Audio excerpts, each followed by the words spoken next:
자, 그 다음에 단답형 문제와 관련해서 내년도 그 관련된 그 예상되는 것을 한번 보면은요.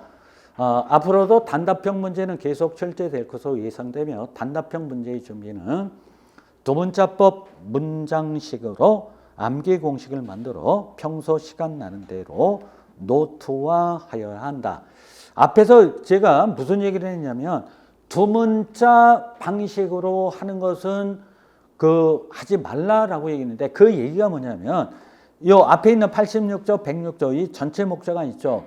이 토를 달지 않고 앞에 있는 의, 신, 신보, 신심 이렇게 따가지고 하는 수험생이 제법 많아요. 이거 안 하는 게 나아요, 차라리.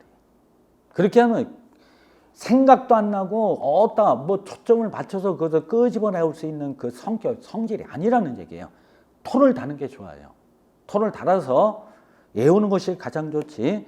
이러한 뭐 앞으로 두 문자. 근데 단답형의 경우는 아니라는 얘기가 돼요. 국통이 매우 큰 사람 보기에 추하고 물상식 가다. 아니면 문장으로 만들어서 정리하는 것도 좋은 거예요. 결국은 요즘 출제 유형의 문제에서 관건은 이것들이에요. 앞에서 검토한 것처럼 우리가 등한시하는 부분이고 뭐 설마 이게 나올까? 설마가 사람 잡는 꼴이 올해 결국 됐어요. 그래서 암기 두문자법 문장식으로 암기 공식을 만들어 평소 시간 나는 대로 노트화해서 암기를 해야 한다. 이것은 이렇게 따로 해도 되겠지만 계속 앞에서 어떤 유형의 문제가 됐든 각 내용에 대해서 우리 앞에 월별 납부 승인 취소 사유 3가지가 있죠. 또는 뭐 여러 가지 내용이 굉장히 많아요. 그런 것들은 외울 것들이 굉장히 많기 때문에 이 단답형 형식으로 해서 따로 떼가지고 한다면 약 한 230개 정도를 뽑을 수가 있어요.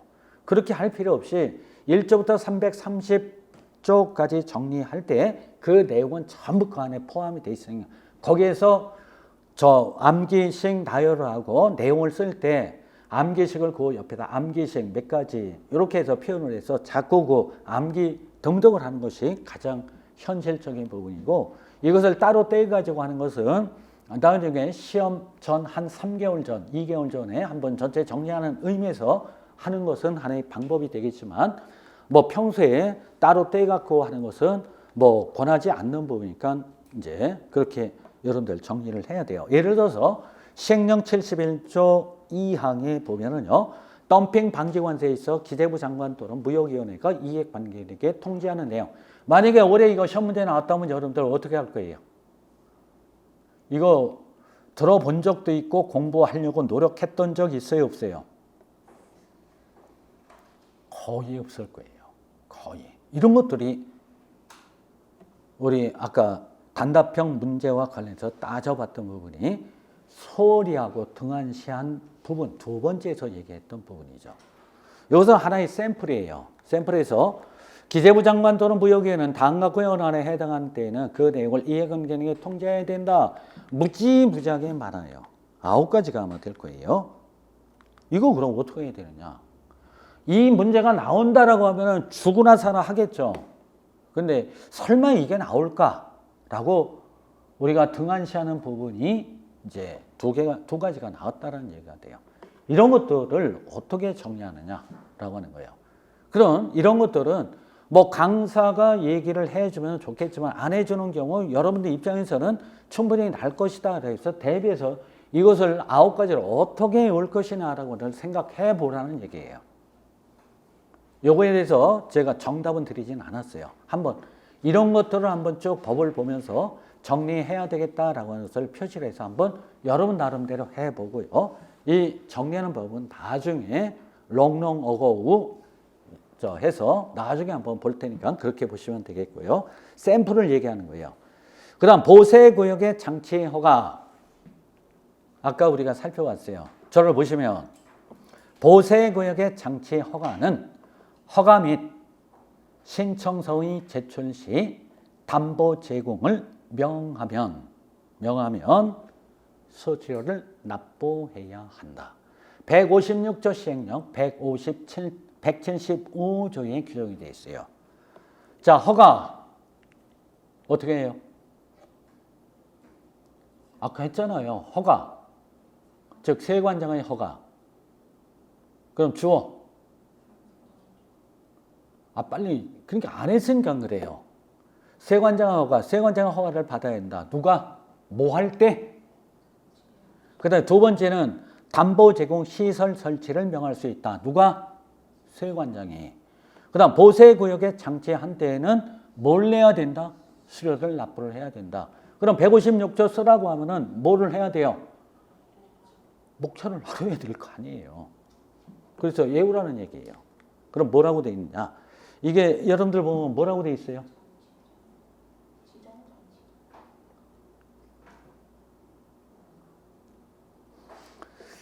지정장치장 해가지고 조금 여러분들한테 딱 하면 지정장치장 그때 봤던 거지 하고 그걸 좀 하려고 했더니 그게 없어요. 그렇다고 그릴 수도 없고 해서 찾아보니까 이렇게 여기 있어요. 여기 그 지정장치장이라고 이렇게 얘기를 했어요.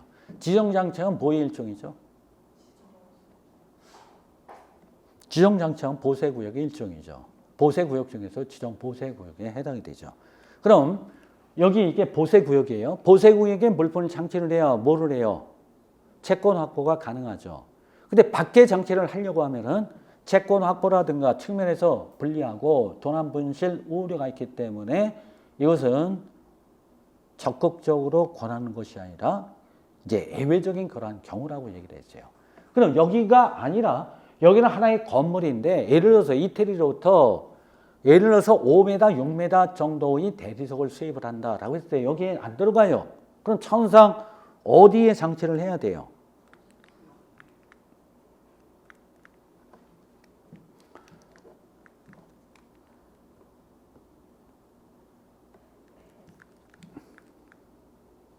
보세구역 밖에 해야 되죠. 보세구역 밖. 이게 이제 보세구역 밖이에요. 그러니까 그렇게 보시면 돼요. 자, 보세구역 장치라. 그러면 155조에 보면 뭐라고 되어 있느냐면요. 그냥 얘기만 들어요. 보세구역 물품의 장치는 보세구역 다시요. 외공물품 또는 내군송하려는 내공물품은 보세구역이 아닌 장소에 장치할 수 없다. 다만 다음과 후의 어느 하나에 해당하는 물품에 대하여는 보세구역이 아닌 장소에 장치할 수 있다. 즉 물품의 장치는 보세구역 장치 원칙이나 예외적으로 보세구역이 아닌 장소에 장치할 때에는 155조 2항에 준용하여야 한다. 이런 암기식이에요.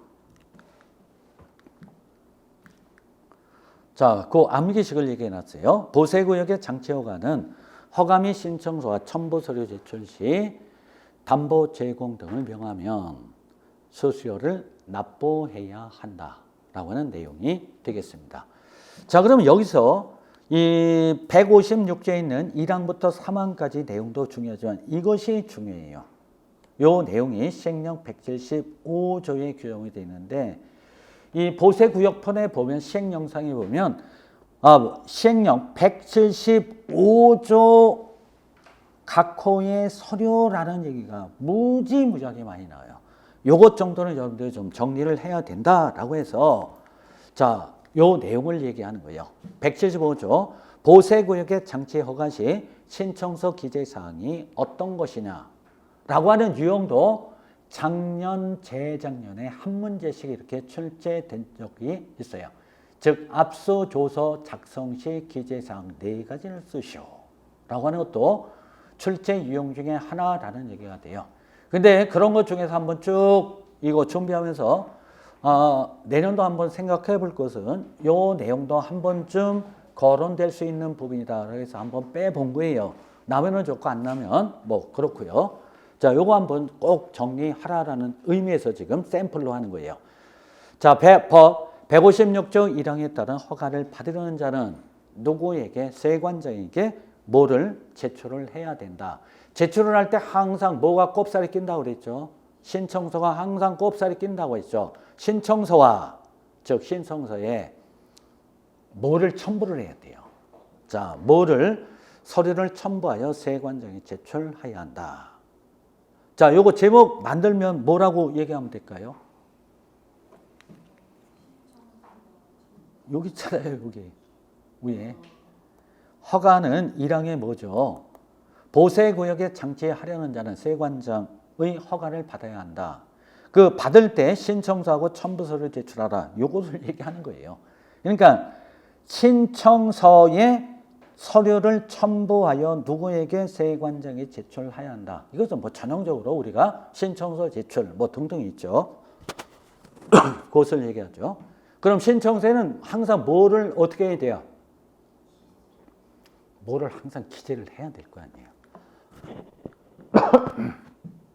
해당 물품에 관하여 다음 각호의 사항을 기재한 신청서에 뭐를 첨부를 해야 되느냐? 우리 상업서류를 뭐라고 하죠? 뭐를 상업서류라고 했죠? 시행령 5조 19조 관련해서 시행령 5조에 규정이 되어 있죠. 성품장, 선화증권, 항공화물 운송장. 이것을 뭐라고 그래요? 상업서류라고 해야죠. 요거 외울 때, 요 내용, 시행령 요거 외울 때, 요거 세 가지로 하는 것보다는, 이것을 상업서류라고 한다. 시행령 5조에 규정이 되어 있다. 대행 수입이 아닌 경우에는 성품장 등 상업서류에 적힌 물품 수신인, 거기서 나온 거죠. 그렇게 해주시면 돼요. 그거 플러스 이에 가름하는 서류를 첨부하여 누구에게 세관장에게 제출해야 한다. 자, 보세구역의 장치 허가를 받으려는 자는 신청서에 상업서류 그 밖에 이에 가름하는 서류를 첨부해서 세관장에게 제출해야 한다. 충분히 여러분들 조금만 신경 쓰면 안 보고 분명히 쓸 수 있을 거예요. 그럼 뭐를 기재를 하느냐라고 하는 내용이 되겠습니다. 지금 여기에 장치를 해야 되는데 보세구역 밖에 장치를 한다라고 했을 때는 크기가 소량이에요? 대빵으로 큰 거예요? 대빵으로 커야 되죠. 소량 같으면 여기에 당연히 들어가죠. 크기 또는 무게의 과다나 그 밖의 사유로 보세구역에 장치하기 곤란하거나 부적합한 물품을 여기가 아닌 요 밖에 장치를 하려면 요 1항 어디 갔어요?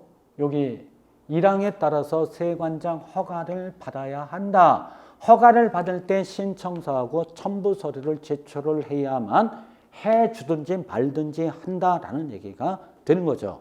그럼 일단 뭐를 기재를 해야 되냐면 요 보세구역 밖이 어디냐라고 하는 것이 중요할 거 아니에요. 첫 번째, 장치 장소 및 사유. 장치 장소, 뭐 서울시 동작구, 뭐 무슨 동 무슨 몇 번지 이렇게 하고요. 장치 사유는 물품이 무지무지하게 크다. 장치 장소하고 장치 사유예요. 외우려고 노력하세요. 자, 그 다음에 두 번째는 수입 물품의 경우 당해 물품을 외국으로부터 운송하여 온 선박 또는 항공기의 명칭. 뭐 항공기 뭐 OZ100-101편이다. 선박의 경우는 뭐 무슨 그 표시가 있어요. 그거를 해주라는 얘기죠. 항공기 명칭 또는 등록 기호, 운송수단마다 전부 이 등록 기호가 있어요. 그리고 입항 예정 연월일, 선화증권번호, 항공화물 운송장. 여기 선화증권하고요, 항공화물 운송장 번호를 기재하라고 하는 내용을 보니까 이 보세구역에 장치하려는 물품이 지금 어디쯤 있을까요? 지금 수출국 내에 있을까요? 이미 수출국 내에서 선 기적을 해서 우리나라를 향해서 출발을 했을까요? 안 했을까요? 왜 출발을 한 것을 볼 수 있죠? 이게 선화증권번호, 항공화물 운송장 번호가 나왔다는 얘기는 이미 선적을 해서 출발을 했다라고 하는 증표가 되죠. 그렇죠? 그거 조금 좀 생각을 해보시면 된다는 얘기예요. 그 다음에 세 번째, 해당 물품인 대외국 물품별 구분과 품명 규격 수량 가격. 여기 또 나오네. 이거 뭐죠? 이마트 심부름 시킨 거 그거죠. 이마트. 그 다음에 여기 해당 물품의 내외국 물품별이라는 얘기는 여기 보세구역 밖이라고 하는 곳은 내국 물품이 여기에 관세법 통제 과세 대상이 아닌 내국 물품이 여기에 장치되어 있는 경우도 있겠고 아닌 경우도 분명히 있을 거 아니에요. 그거에 대한 구분을 좀 해달라는 얘기예요. 짬뽕을 해서 숨겨놓지 말라라는 얘기가 결국 되겠죠. 그 다음 네 번째의 경우 당해 물품의 포장의 종류, 번호 및 개수라고 하는 거예요.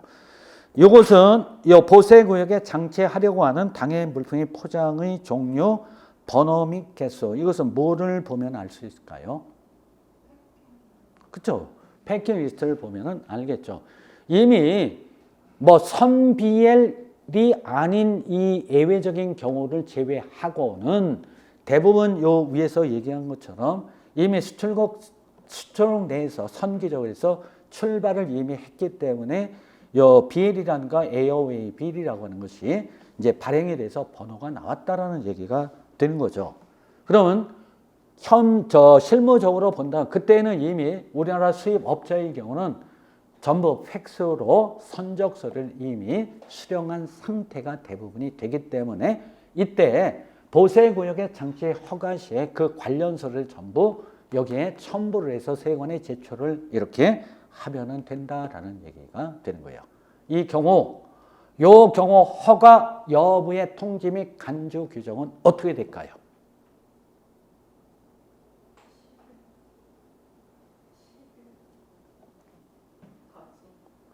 여기에 허가 여부의 통지 및 간주 규정이 있을까요, 없을까요?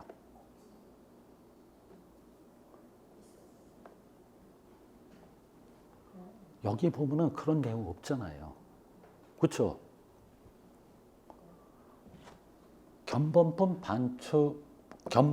반출은 허가 및 신청서의 제출 시 허가 여부는 통지로 간주하고 직권 채취하거나 아니면은 보수 작업은 승인 및 신청서의 제출과 보수 작업 완료 보고서의 제출 시 허가 여부는 통지로 간주하고 외국 물품의 의제가 보수 작업의 재료에 해당되면 이렇게 나오고요.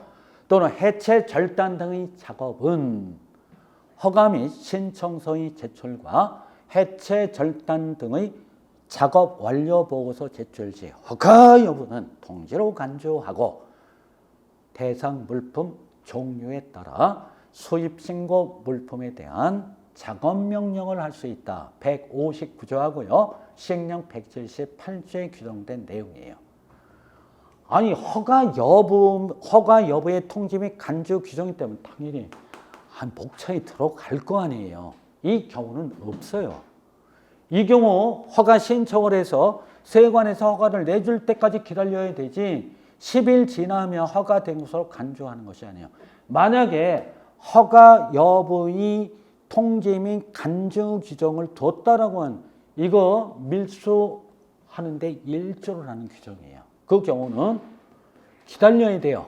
근데 대부분의 경우 어떤 서류 제출을 하면 민원 사무 처리 요령에서 며칠 이내라고 하는 것이 거기에 못 박혀요. 나중에 감사할 때 며칠 이내에 해야 되는데 3일 이내에 해줘야 되는데 뭐 3일을 넘겼다 든다 했다 전부 심하셨어요.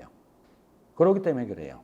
그래서 허가 승인 여부의 통지 및 간주 규정이라고 하는 것은 옛날 말이지 옛날에 뭐 행태라고 얘기를 하는데 지금은 그렇지는 않아요. 어떻게 됐든 세관 공무원의 소극적인 업무 형태를 방지를 하고 업무 예측을 해서 민원인한테 그 언제 처리될 것이다 라고 하는 그러한 민원인 편의 위주의 하나의 제도로 이렇게 규정이 됐다. 여기는 없어요. 그리고 또 유독 160조에 보면은요, 장치 물품의 폐기는 승인 및 신청서의 제출 시 추징에 따라 폐기 후의 잔존물에 대하여 관세를 부과하며 폐기 절차는 폐기 기준에 따라 공고 후 폐기 비용은 화주가 부담을 하고 폐기 작업 종료 보고해야 한다. 그거예요. 지금 읽어봤더니 승인 여부의 통지 및 간주라고 하는 내용이 들어가요, 안 들어가요? 안 들어가잖아요. 유독 이것도 굉장히 헷갈리는 부분이에요. 여기는 허가 여부의 통지 및 간주 규정이라고 하는 것이 없어요. 이것은 세관에서 해줄 때까지 기다려야 되는 거지 자동 빵으로 해서 허가되는 것은 아니다. 그렇다면 이것은 그 규정이 있다면 이거 대부분 경우 그냥 뭐를 한다고 해놓고 여기다 그냥 마약 그냥 잔뜩 갖다 쌓아놓는 그러한 경우도 분명히 있을 거예요. 그래서 이것도 지금 밑에 이제 부연 설명을 해놓은 것을 보면은요, 이러한 사항을 기재해야 하는지와 첨부 서류가 왜 필요한지를 이해를 하면은 충분히 여러분들이 그 정리할 수 있는 거예요. 여기 보니까 뭐 여러 가지 제가 얘기했네. 상업 서류도 들어가고 이마트도 들어가고 뭐 동동 이런 게 많이 들어갔잖아요. 그런 것들을 활용을 하시면 이런 거 암기하는데 그렇게 어려운 부분은 아니니까 그렇게 정리를 해두면 되겠습니다.